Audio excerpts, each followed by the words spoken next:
religious belief and her thoughts about love, death and the afterlife were severely tested when her mother was diagnosed with multiple sclerosis in 1980.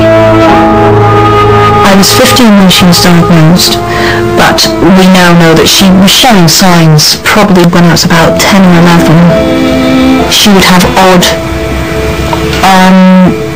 losses of feeling in limbs. Her balance actually was poor for a long time, and then it just got worse and worse, and she decided it was time to visit the doctor, but she wasn't expecting to hear anything. And then, a year of tests, and there we were.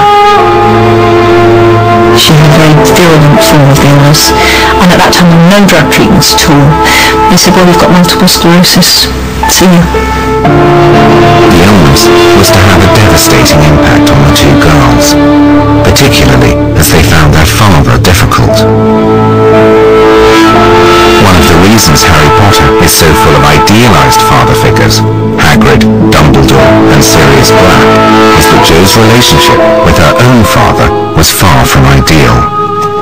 I was very frightened of my father for a very long time, but also tried, well, it's a common combination, and I also tried desperately to get his approval and make him happy, I suppose.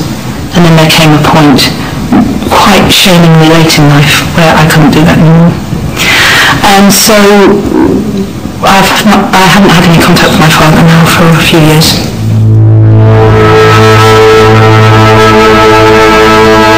The absence of any meaningful relationship with her father and the long, slow loss of her mother are two of the most important influences on Jo's writing. Rowling died in 1990. She never knew about Harry Potter or the phenomenal success her daughter was about to enjoy.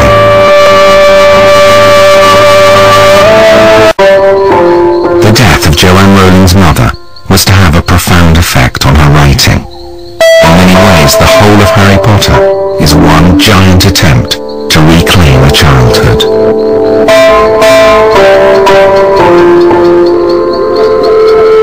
You think the dead we have loved ever truly leave us? You think that we don't recall them more clearly than ever in times of great trouble? I'd been writing for 6 months before she died. The weird thing is, the essential plot didn't change after my mother died, but everything deepened and darkened.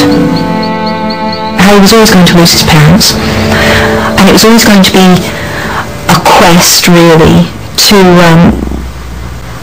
avenge them, but to avenge everyone against this creature, this being who believes that he can make himself immortal by killing other people. So that's something I created before she died, but yes, it seeped into every part of the books. I think, in retrospect, now I've finished, I see just how much it informed everything.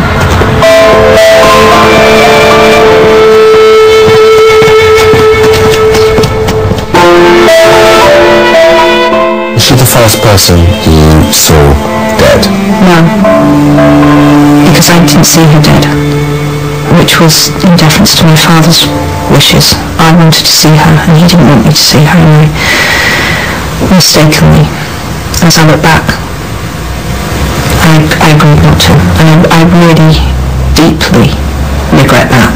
I really, really, really wish I'd seen her. It didn't matter what she looked like, it would have made it easier. Because I do believe that the truth, which is another theme in the books, and certainly stems from my own past, I think that the truth is always easier than a lie or an evasion. Easier to deal with, and easier to live with.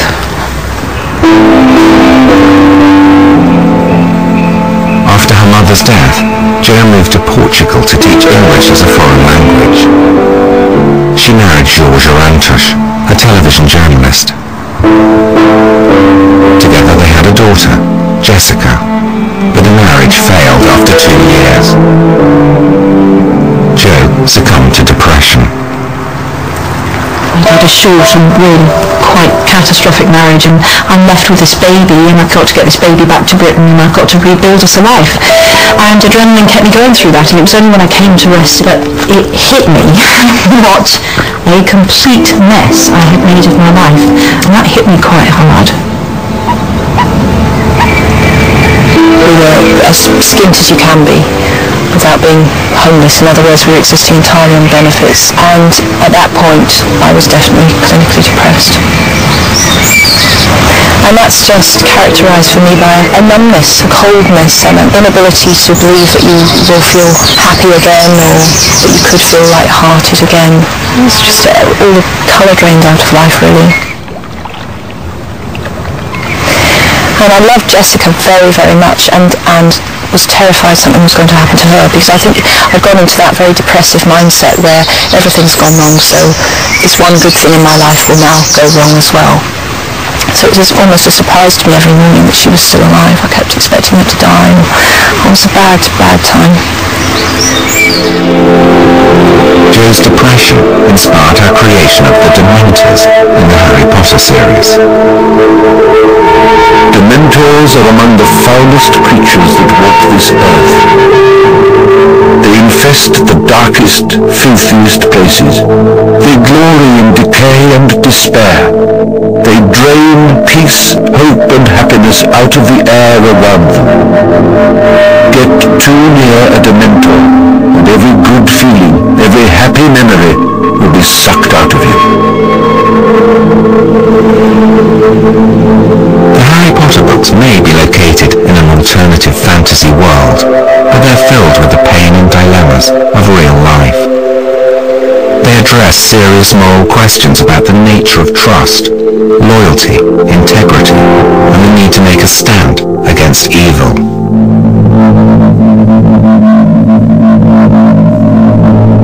Through the series, Harry Potter has to learn what it means to be a force for good against the dark arts of Lord Voldemort. I think we all understand what an act of evil is, and Voldemort qualifies extravagantly for acts of evil. He's killed not out of self-defense, not to protect, not for any of the reasons that we might all be able to envisage, or most of us could envisage ourselves killing in certain extreme situations if people we loved were threatened, or in war. He's killed cold-bloodedly, sometimes for enjoyment, and for his own personal gain. I call that evil. And yes, at the end of the book you have a clash of two utterly, utterly different, again for want of a better word, souls. One that has been maimed and has become less than human, because to me human includes the capacity to love, and Voldemort has deliberately dehumanized himself. And this flawed, vulnerable, and yet still fighting, still loving, still daring to love and daring to hope soul, which is Harry. And they meet, and they clash, and it's what happens when they clash that gives us our denouement.